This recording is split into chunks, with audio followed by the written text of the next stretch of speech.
Today our topic is career in biology. ठीक है, आज हमारा जो टॉपिक है वो है कैरियर इन बायोलॉजी। हमने बायोलॉजी के अंदर कैरियर्स की बात करनी है। कैरियर्स क्या होते हैं? कैरियर्स वो प्रोफेशंस होते हैं जो एक बायोलॉजी स्टूडेंट अडॉप्ट कर सकता है बायोलॉजी को पढ़ने के बाद। ठीक है, तो बहुत सारे कैरियर्स हैं जो स्टूडेंट्स अडॉप्ट कर सकते हैं, लेकिन यहाँ पे सिर्फ और सिर्फ 8 कैरियर्स के बारे में बात की गई है।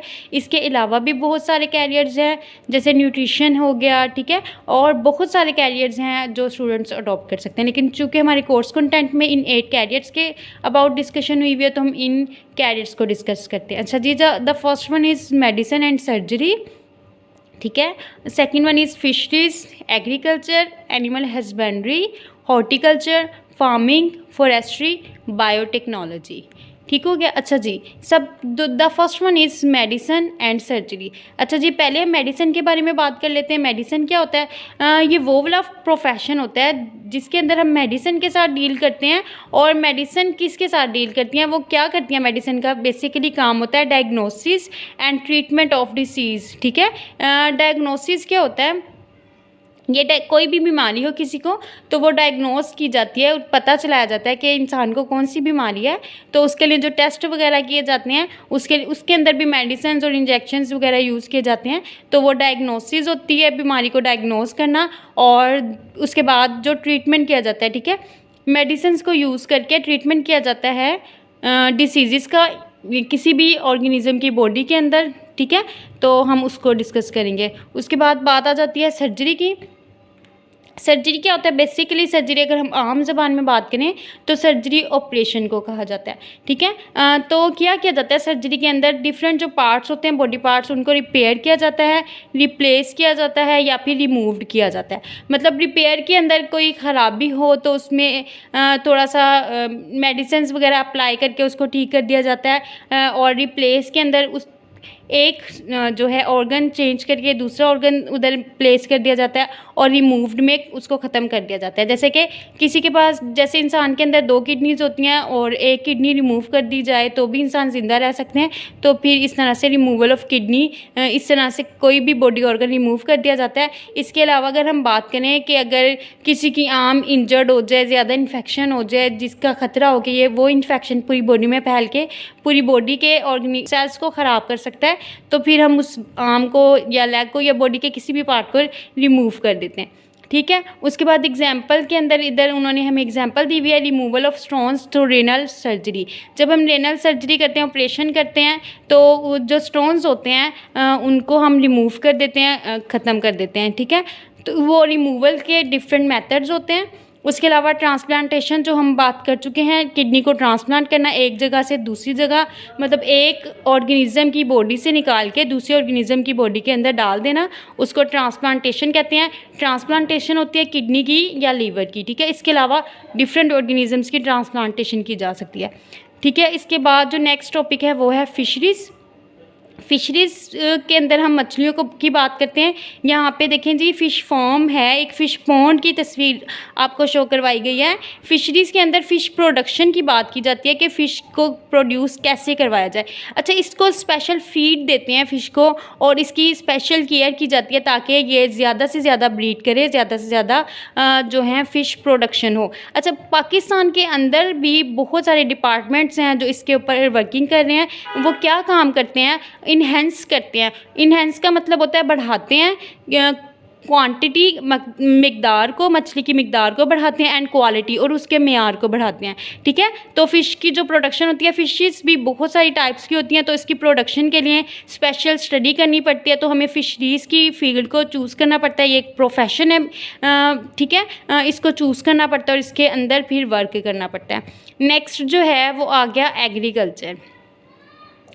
एग्रीकल्चर के अंदर नेक्स्ट जो हमारा आ गया वो है एग्रीकल्चर। एग्रीकल्चर भी एक प्रोफेशन है जो किससे डील करता है? फूड के साथ। ठीक है, खुराक के साथ करता है। क्रॉप्स भी आ गई और उसके अंदर एनिमल्स भी आ गए।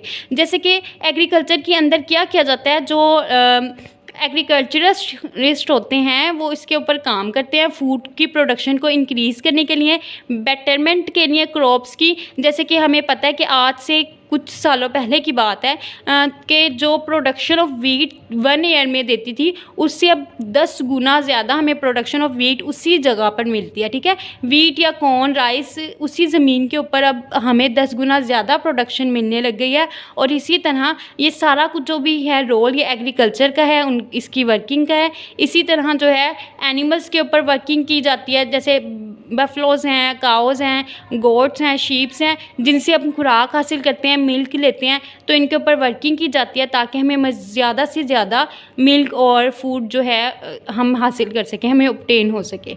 ठीक है, उसके बाद हम बात करते हैं एनिमल हस्बेंड्री की। नेक्स्ट आ जाता है जी एनिमल हस्बेंड्री। सबसे पहले एनिमल हस्बेंड्री का थोड़ा सा आपके लिए न्यू कॉन्सेप्ट है, आपको ये समझना ज़रूरी है। अच्छा जी, एनिमल हस्बेंड्री में भी एक ब्रांच एग्रीकल्चर से रिलेटेड ब्रांच है। इसके अंदर क्या जाता है, इसके अंदर जो डोमेस्टिक एनिमल्स होते हैं ना, मतलब जो हम घरों में जानवर पाल लेते हैं उनको डोमेस्टिक एनिमल्स कहते हैं, उनकी ब्रीडिंग करवाई जाती है। अब ब्रीडिंग क्या होती है, ब्रीडिंग के अंदर हम मेल और फीमेल की मेटिंग करवाते हैं और न्यू ऑर्गेनिजम्स को प्रोड्यूस करवाते हैं। ठीक है, ताकि जो है हमारे पास वो वाले ऑर्गेनिज़म ज़्यादा से ज़्यादा तादाद में हो, और उसके लिए भी हम इनकी स्पेशल केयर करते हैं, स्पेशल फूड प्रोवाइड करते हैं ऑन टाइम, और जो है उनको सीजनल कंडीशन से भी सेफ़ रखने की कोशिश करते हैं। जैसे इधर एग्जांपल में कैटल, शीप वगैरह दी गई है जो हम कॉमनली जो घरों में पाले जाते हैं ये वाले जानवर। उसके बाद नेक्स्ट जो प्रोफेशन है वो है हॉर्टिकल्चर। अच्छा जी, जो हॉर्टिकल्चर है वो गार्डनिंग से, आर्ट ऑफ गार्डनिंग से कंसर्न करता है।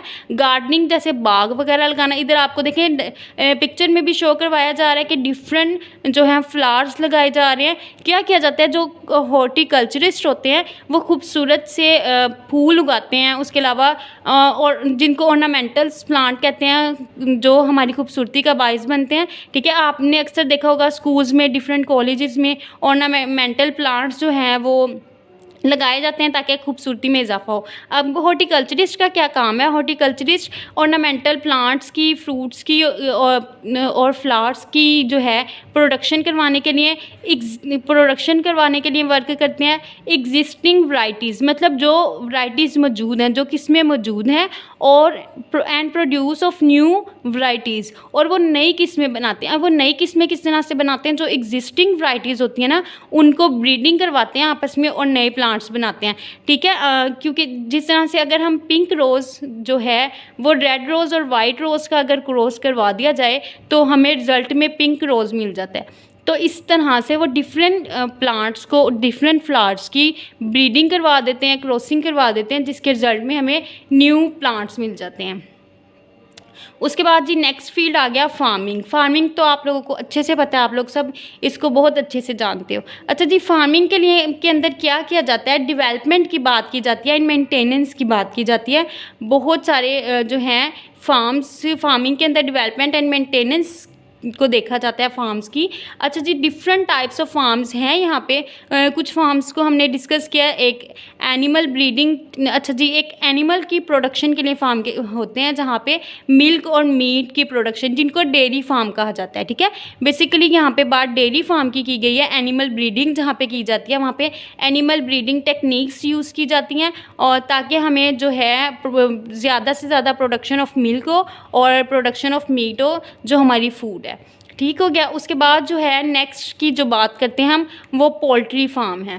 ठीक है, पोल्ट्री फार्म की बात की जाती है। पोल्ट्री फार्म जहाँ पर मुर्गियाँ होती हैं, जिसके अंदर हमें ज़्यादा चिकन और एग्स की ज़रूरत होती है। पोल्ट्री फार्म हमें चिकन और एग्स प्रोवाइड कर रहा होता है।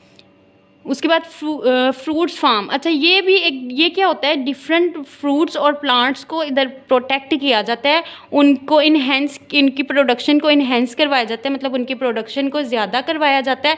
यहाँ पे उनकी स्पेशल केयर की जाती है, जिस तरह से फूड स्टोर्स भी हम दूसरी सेंस में इनको ले सकते हैं। जैसे अब आप देखें कि नॉन सीजनल जो होते हैं सारे फ्रूट्स हमें मिल जाते हैं, अगर उनका सीज़न नहीं भी होता तब भी मिल जाते हैं, क्योंकि इनको स्टोर कर लिया जाता है।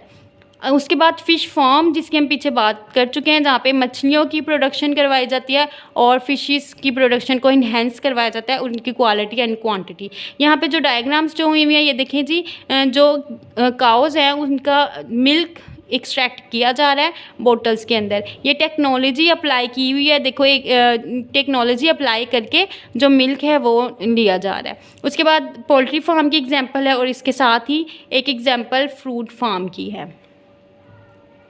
अच्छा जी, नेक्स्ट में जो हम बात करेंगे वो है फॉरेस्ट्री। फॉरेस्ट्री जंगल को कहते हैं, ये भी एक प्रोफेशन है। इसके अंदर क्या किया जाता है, जो नेचुरल फॉरेस्ट होते हैं, जो कुदरती जंगलात होते हैं, उनकी हिफाजत करते हैं। ये जो फॉरेस्ट्री के अंदर जाते हैं, इस फील्ड में जाते हैं, नेचुरल फॉरेस्ट्स की लुक आफ्टर करते हैं। और इसके अलावा ये एडवाइस करते हैं गवर्नमेंट को कि वो आर्टिफिशियल फॉरेस्ट ग्रो करे। आप सबको पता है कि जो फॉरेस्ट हैं, जो प्लांट्स हैं, हमारे लिए कितने ज़्यादा ज़रूरी हैं, क्योंकि वो हमें ऑक्सीजन प्रोवाइड करते हैं और बहुत सारी चीज़ों में हम उन पे डिपेंडेंट कर रहे होते हैं प्लांट्स के ऊपर। तो ये जो फॉरेस्ट्री का प्रोफेशन है बहुत ही ज़बरदस्त प्रोफेशन है और इसकी बहुत ज़्यादा डिमांड है, क्योंकि इसके ऊपर प्लांट्स के ऊपर वर्किंग की जाती है। फिर उसके अंदर सारे फ्रूट प्लांट्स भी आ जाते हैं और डिफरेंट प्लांट्स आ जाते हैं। ठीक हो गया जी, यहाँ पर एक जो है फॉरेस्ट की एग्जाम्पल भी शो करवाई गई है। इसके अलावा एक अगर मैं आपको इन्फॉर्मेशनल बात बताती चलूँ तो जो पाकिस्तान के अंदर छंगा मांगा है वो एक आर्टिफिशियल फॉरेस्ट है, वो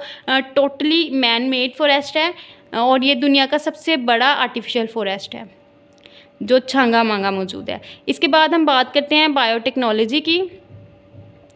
बायोटेक्नोलॉजी भी एक प्रोफेशन है। इसके अंदर क्या किया जाता है, प्रोडक्ट को यूज़ किया जाता है। जो ऑर्गेनिज़म्स होते हैं ना, माइक्रो ऑर्गेनिज़म, इनको यूज़ किया जाता है और प्रोडक्ट्स बनाए जाते हैं for the product of useful products. ठीक है, जो बायोटेक्नोलॉजिस्ट होते हैं वो इसलिए काम करते हैं कि इंसान के फ़ायदे के लिए जो प्रोडक्ट्स हैं वो बनाई जाएँ। माइक्रो ऑर्गेनिज़म्स को यूज़ किया जाता है और इंसान के फ़ायदे के लिए डिफरेंट प्रोडक्ट्स बनाई जाती हैं। जैसे इंसुलिन है, वो जो शुगर पेशेंट्स हैं उनके लिए बनाई जाती है, वो बैक्टीरिया को यूज़ करके इंसुलिन बनाई जाती है। ये सारा जो वर्क होता है ये लेबॉर्ट्रीज़ के अंदर होता है और इसको बायोटेक्नोलॉजी की फील्ड कहते हैं। Thanks for watching. चैनल को लाजमी सब्सक्राइब कीजिएगा। वीडियो अगर आपको पसंद आई हो तो इसको लाइक कीजिएगा, कमेंट कीजिएगा। अगर